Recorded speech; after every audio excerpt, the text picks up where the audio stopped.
Thank you for joining me on Parenting High Needs Children on YouTube. I am so glad you're here. Today, I wanted to discuss mother's intuition. Intuition often comes natural to a lot of parents and is often referred to as mother's intuition. And it's something that a lot of times we tend to overlook or ignore.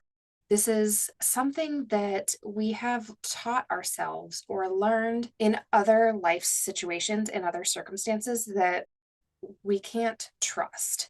And that is the furthest thing from the truth. The problem with that is that this inkling, this feeling that we're getting about a situation, and this really applies to anything in life, not just parenting and motherhood, but this feeling that we're getting is giving us the answer, giving us a direction, giving us the real purpose or solution. And it may not actually be the full solution or the full answer that we need, but it is giving us a guided direction. It's giving us, it's like a compass, right? So it's giving us that general inkling, that direction we need to head to find the answer, to find the solution that we're seeking. And all too often, we'll feel it and ignore it, or more so, we don't even know what that feeling is.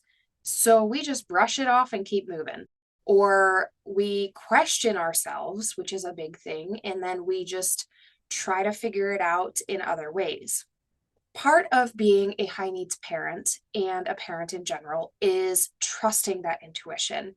And with that comes self trust. These are incredibly valuable skills and features that we have to have as parents, and that these are tools we need to sharpen as high needs parents. They're really something that we need to lean into as we're navigating this high needs parents journey.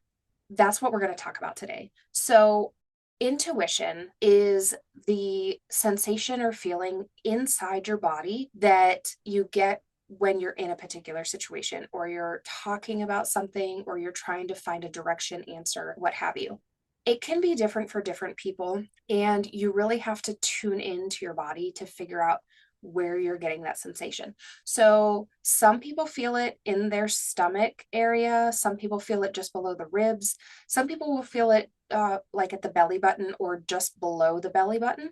Other people feel it in their chest, right around their heart area. And those are pretty much the common areas to feel that. And it's kind of a sensation that might just vary between person to person, but it's kind of like a heavy pulling sensation. And it occurs when you're feeling something about a certain scenario, a certain response, a certain action that you need to take, somebody else is taking, something that you're doing. All too often, we ignore this, like I mentioned, and that's what we have to stop doing. So it's important to start feeling into your body when you get into these particular situations. And in this scenario, we're talking about what's going on with your child. What are you seeing in your child? What signs are you seeing? Are you having concerns about something? Are they sick? Are they experiencing different signs that you haven't seen before? Are they having an elevation in the signs that they generally have? Are you concerned because they are acting out differently, or are they excessively mild compared to usual, which is, out of the ordinary for them? You know, anything that kind of catches your eye and makes you kind of say, what's going on here? Those are the things that are going to snag your intuition, kind of alert you that something might be going on. And these can come from outside as well, because, you might find yourself in a situation. In this particular instance, you're taking your child to the doctor and you think one of those situations, they're sick, they're acting out of the ordinary, they have something that just doesn't seem right. And your doctor's like, everything looks fine, totally quote unquote normal. Really despise that word. But you find yourself in that situation and it doesn't feel right. You start to question and you don't know what it is, but you know something's not right. You have this aching sensation, this pulling sensation, and you just don't know why, but you know something isn't right. And that's your intuition. And I don't know that it speaks louder to mothers in that kind of situation, but it's definitely prominent in things like that.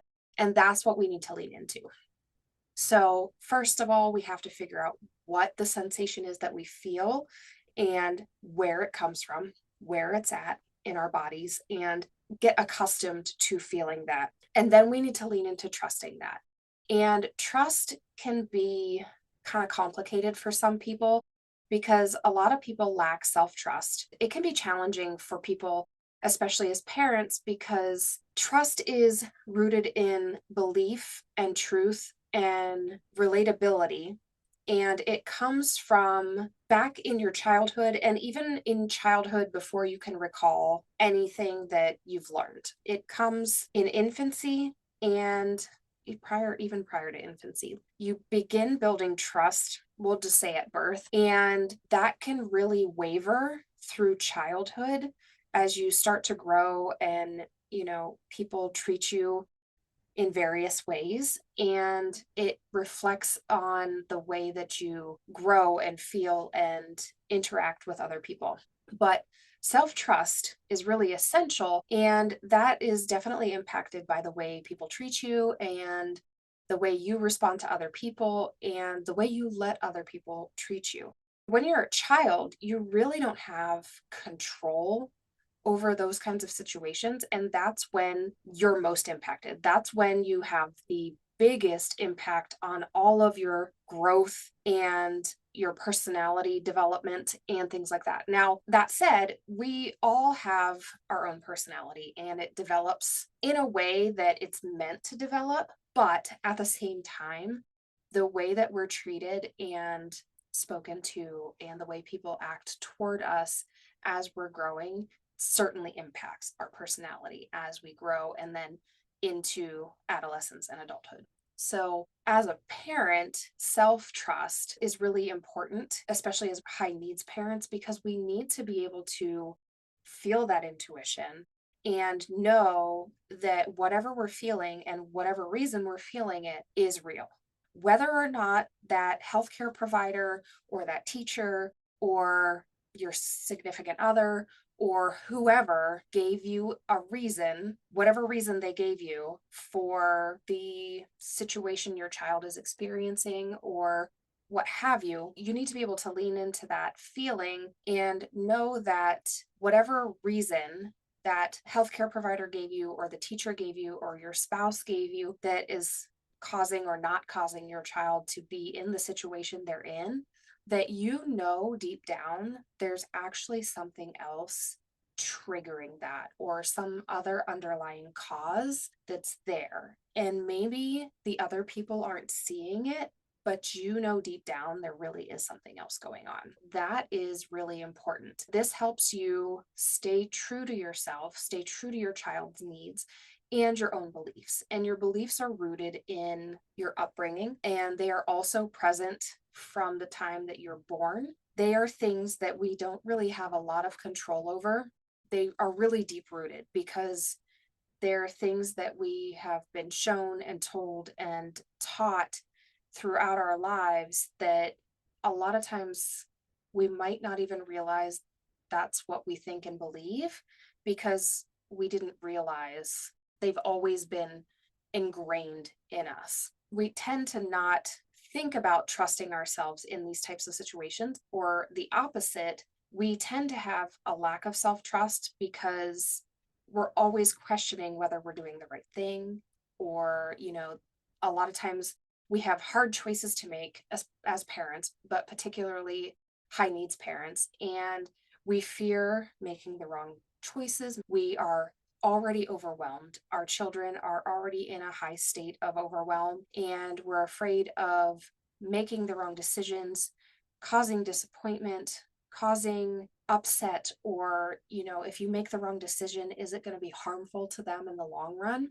And you just never know what the ultimate result could be, even times where it might not be that great of a decision or that significant of a decision. You are worried and tend to talk yourself out of trust. You lean more into the lack of self trust, and lack just creates more lack and it decreases the amount of trust that you have. And then you fall into indecision, conflict with yourself and others. This is where fear comes in and you become avoidant of, anything, making decisions, making minor choices. This is where shoulda, woulda, couldas come in because, if you make that decision and it goes a certain way, whether it's good or bad, well, I could have done this different and I should have done this different. And well, if I had done this, this would have happened. And those aren't necessarily things that we should be doing in parenting. Things will happen in the way that they happen. And we can't spend all our energy and time beating ourselves up over those things because we're already expelling so much time and energy toward our child and raising them. It's really important that we spend more time leaning into trusting ourselves. And really, that's knowing that we can do the best that we can with what we have to work with and not expecting ourselves to have all the answers. We do not have all the answers. And in the same respect, the people outside of us don't have all the answers either. Sometimes it takes a lot of investigating to figure out the answers. And sometimes, even then, we don't have all the answers. But that's where our personal growth journey comes in. And that's something we'll dive into at a later time. But that's where knowing ourselves and knowing our intuition and knowing how to take care of ourselves in a way that enables us to better care for our children really benefits us. Because when we can do those things and lean into our intuition and trust ourselves, then we have the option to take better care of them and find the right answers and find the best decisions for them that we have available. Sometimes that means digging a little deeper or, going to other resources, going to other options. But when we use our intuition and we lean into those, we know that we're making the best possible choice. We don't have to pick the first thing that comes along. Now, if that first thing that comes along feels like a good option and you're confident in that, great. That's fantastic. You do that thing. But if option A comes through and you're feeling that heavy pulling sensation and you're just not confident that that's the way to go, then you maybe should look at other options.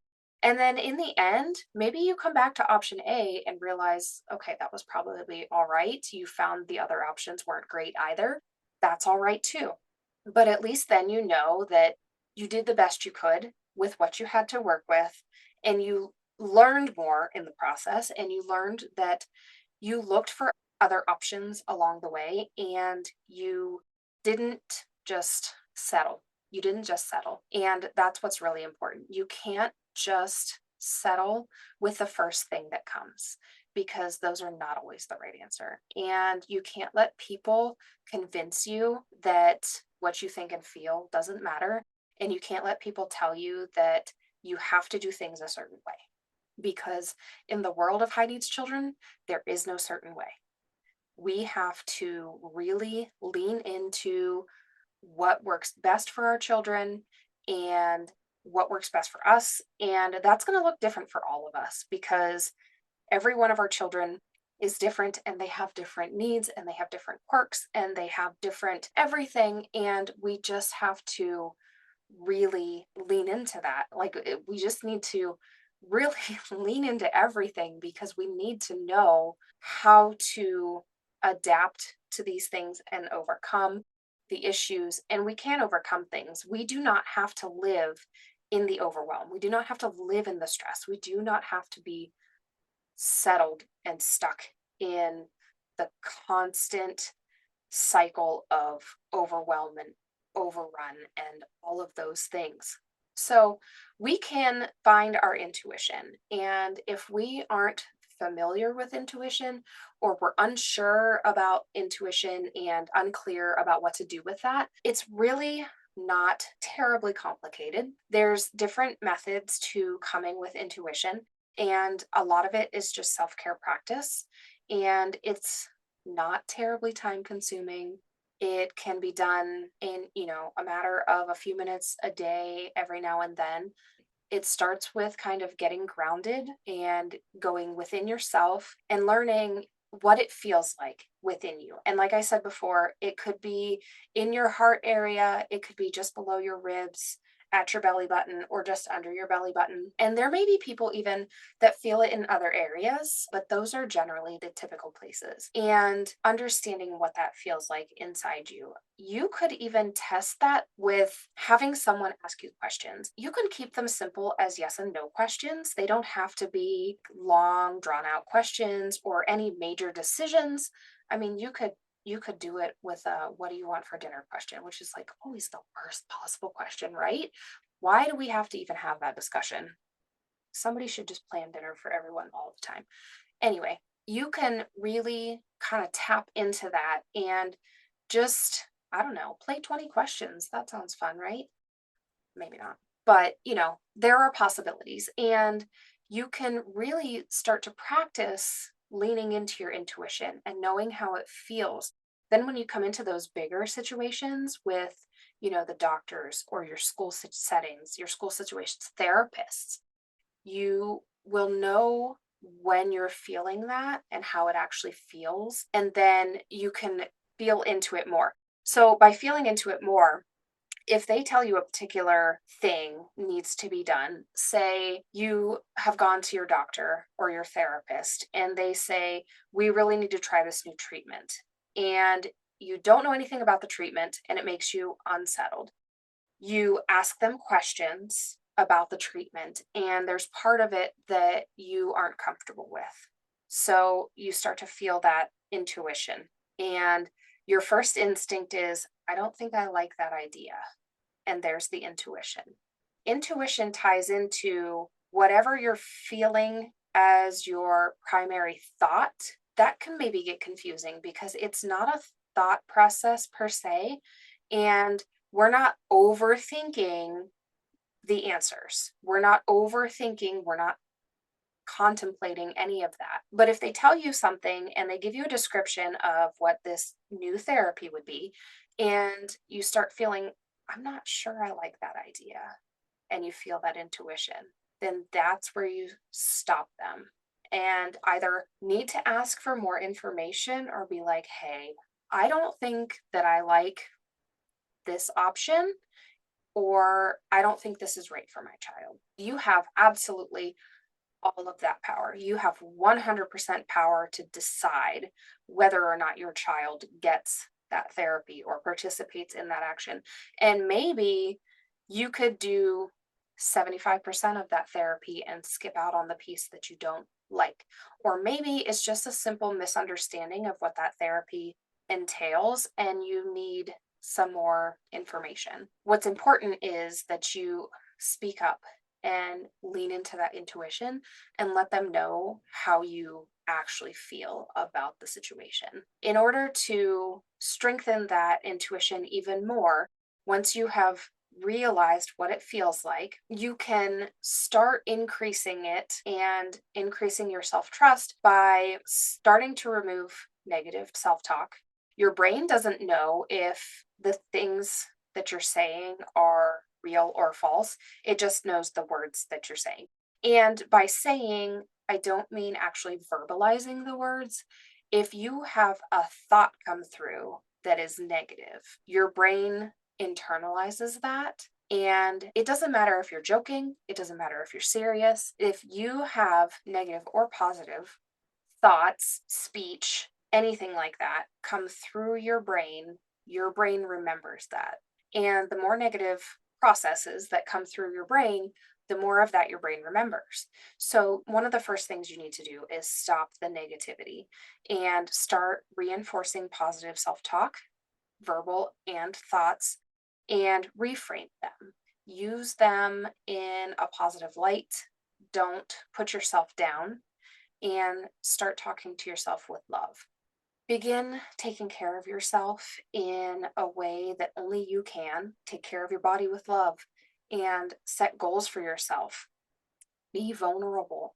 Sometimes that can be really hard, but we really have to lean into those situations where it's okay to have feelings. I mean, if we don't lean into the feelings, we're not likely to feel the intuition, and that can be challenging. Now, it can be tough to do that in times where we're not with certain people or close people, but we don't have to go completely overboard with healthcare providers or therapists or people like that. But we do need to be able to feel when we're leaning into our intuition. Setting boundaries and setting goals are really important as well because we have to know when we're not letting people cross the line and what it is we actually want to achieve at the end. So it's not just a matter of feeling that sensation and ending with it. We really need to lean into intuition and let it guide us. It really is a tool, it's a compass to help us navigate these not just challenging times, it's really there to be our overall guide. It's there to help us navigate life. It's there for everything, really. And a mother's intuition is so strong. It really is. And we just have put ourselves in a position where we don't trust it and we don't believe it and we don't believe ourselves. That's one of the first things that we need to change, again, as mothers and parents in general, but as high needs parents specifically. We have to develop the self trust that we're going to make this journey the best that we can with what we have, and that there are resources available to help us work through it, improve it, and get through the tough times, even though sometimes it feels like we're never going to make it. But we can. Moms have made it before us, and moms will make it after us. And as we work forward, we're going to make this easier for the moms that come after us, and we're going to make it better. And that is my mission. Again, I am here to raise my voice and make people aware that high needs children need attention and need more support, and that mothers of high needs children also need support because we are seriously lacking. We are lacking on information and resources and support. It is time that that changes. We are not few and far between. We are becoming a majority, and it is time that we have the support that we need for that. So I hope that you will join me on that mission, and I would love to see you there. And thank you so much for joining me today. I hope that you find this information helpful. Don't forget to like and subscribe and drop your questions below. And you can catch me on my podcast, Parenting High Needs Children, on Apple and Spotify.